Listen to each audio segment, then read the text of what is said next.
नमस्कार दोस्तों, स्वागत है आप सबका हमारे चैनल अनसेट क्रॉनिकल्स पर। यहाँ आपको मिलेंगे मजेदार और रोचक कहानियाँ। आज हम आपके साथ लेकर आए हैं एक कॉन्ट्रैक्ट मैरिज इश्क की दास्तान। अगर आप हमारे चैनल पर नए हैं तो चैनल को सब्सक्राइब कीजिए और वीडियो को लाइक कर दीजिएगा और अपने दोस्तों के साथ शेयर कीजिएगा। तो ज्यादा देर ना करते चलिए वीडियो को स्टार्ट करते हैं। एक कॉन्ट्रैक्ट मैरिज इश्क की दास्तां। सुबह 11 बजे कनक पढ़ाई खत्म करके घर लौटती है। घर पर सन्नाटा है, कोई नहीं होता।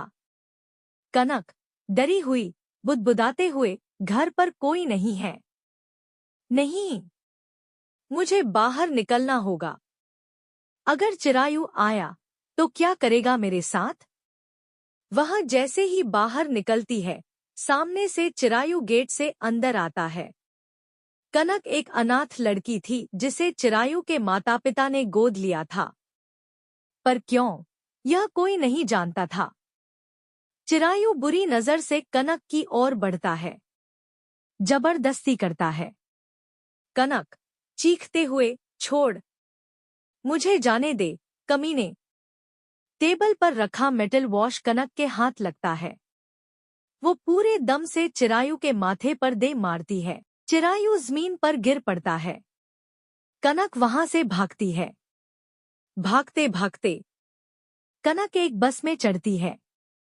दूसरी ओर खुले मैदान में भैरव अपने भाई दिवंगत से फोन पर बात कर रहा है।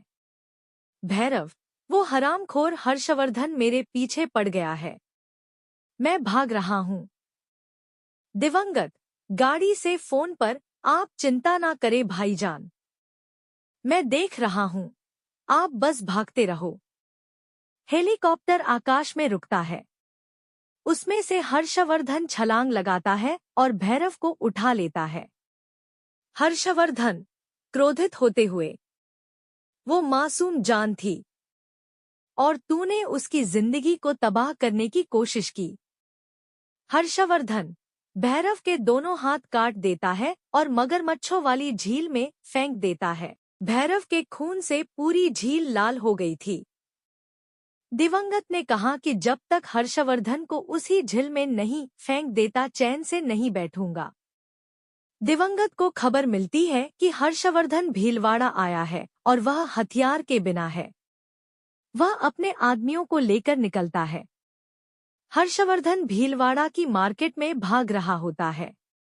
बैनर देखता है, सामूहिक विवाह मंडप।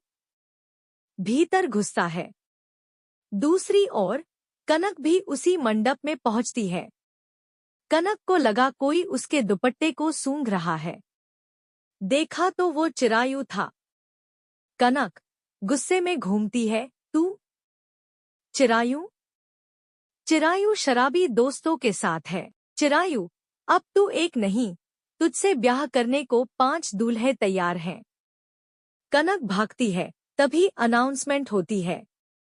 यदि कोई युवक युवती विवाह करना चाहते हैं तो सारी व्यवस्था की गई है। शेरवानी, जोड़ा, मंगलसूत्र।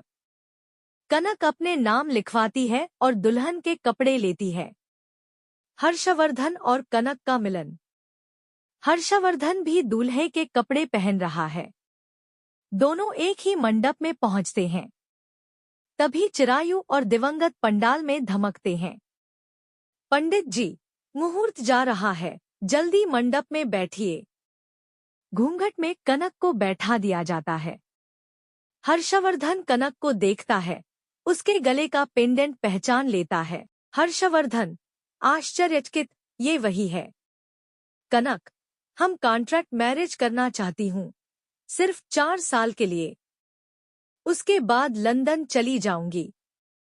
हर्षवर्धन, ठीक है, चलो जल्दी से जयमाला डालते हैं। हर्षवर्धन हार उठाता ही है। तभी रुद्राणी देवी और भानु प्रताप सिंह वहां पहुंच जाते हैं। पंडाल में मुख्य अतिथि के तौर पर प्रवेश करते हैं। रुद्राणी देवी और भानु प्रताप सिंह, साथ में दादू साहब की दोस्त की पोती मिश्री और सबसे छोटा भाई विक्रांत। रुद्राणी आश्चर्य में, भानु, अजीब बात है, जब उस लड़के ने मुझे माँ कहा तो दिल कांप गया। कहीं ये हमारा हर्षवर्धन तो नहीं? भानु गंभीर होते हुए। रुद्राणी, अगर यह हर्षवर्धन है और यह शादी कर रहा है तो तू जानती है इसका क्या अंजाम होगा। तुम उसकी कुंडली नहीं बदल सकती। रुद्राणी, आंखों में आंसू, फिर भी एक माँ का दिल कह रहा है यह वही है। इसी बीच हर्षवर्धन का हाथ रुकता है।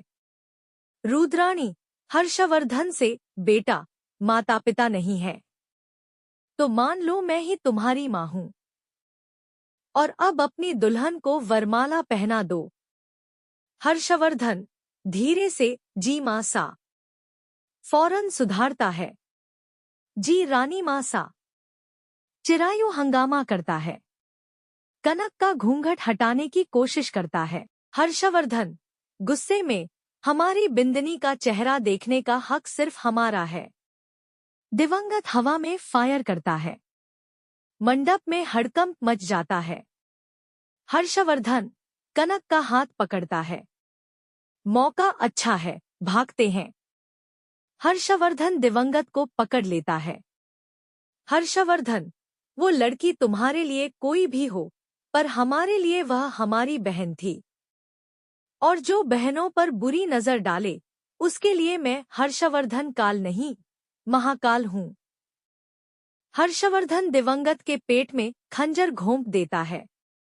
मौका मिलते ही भीड़ में छिपते छिपाते कनक और हर्षवर्धन बाहर आते हैं।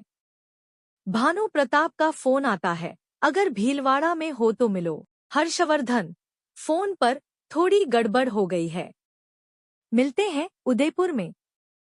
कनक ने अपना घूंघट हटा लिया। हर्षवर्धन उसे देखकर मुस्कुराता है। कनक हर्षवर्धन को देखकर बोलती है, तुम क्या क्या मेरी शादी तुमसे हुई है। जैसलमेर के होटल में कनक नशे की हालत में थी। गिरती है। हर्षवर्धन पकड़ लेता है। चिरायु दरवाजा पीट रहा होता है।